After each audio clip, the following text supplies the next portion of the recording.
New details tonight about the landscaping scheme that could land a well-known local businessman in federal prison.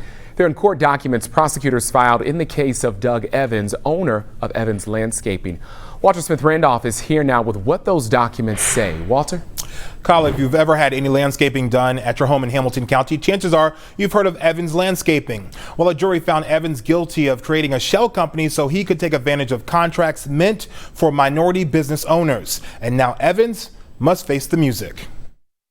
Doug Evans will soon learn his fate. If the federal government gets its way, he could face 5 years behind bars. Evans' attorney says the government is being too aggressive.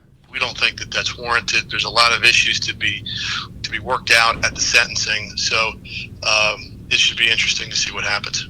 Also interesting is this newly released sentencing memo, which shows the federal government wants Evans to pay $250,000 in fines while being supervised for 3 years once he's released. A jury found Evans and his former vice president, Jim Bailey, guilty of wire fraud and conspiracy. Evans created a demolition company called Ergon Site Construction, naming a minority employee as owner.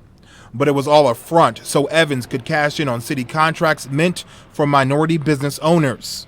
Court documents show Evans went as far as making Ergon magnets to cover up the logos on his company's trucks at jobs.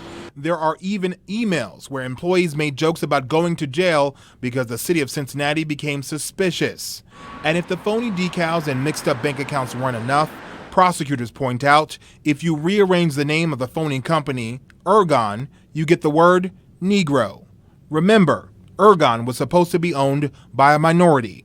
I'm disappointed when I see that stuff in filings, but I'm not surprised because when you don't have anything to say about what matters, that's the kind of nonsense you talk about.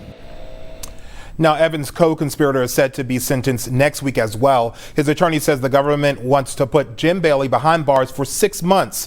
His attorney also says Bailey is humbled by the support he's received. Kyle? All right, Walter, thank you. And Evans' attorney says no matter the sentence, they will appeal and ask for a delay to report to prison while those appeals are heard.